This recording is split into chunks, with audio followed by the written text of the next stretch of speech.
Ito na po ngayon yung ating ampalayahan na gumagapang po nung nakaraan. Ngayon, nalagyan na po natin ng tulos. Ayan. Ayan na po yung tinatalian po. May mga bunga na pong pa isa-isa. Ano po? May mga bunga na pong pa isa-isa. Ayan po, tinatanggalan ng dahon sa ilalim. Yung mga sanga na inaalis po natin.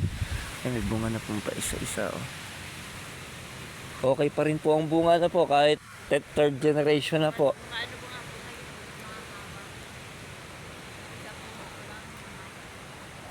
Ano po, ganda na po ang atin pong ampalayahan.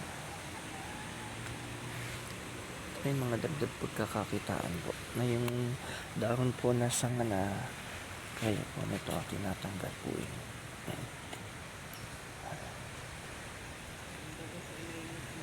Ito po yung mga ganito pong sanga, tinatanggal po natin yan. Ayan, yung mga ganyan po para po yung mga maganda.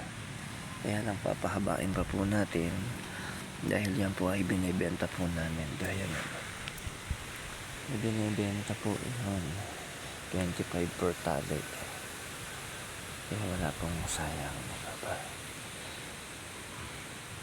Ayan po mga bunga na po pa isa-isa.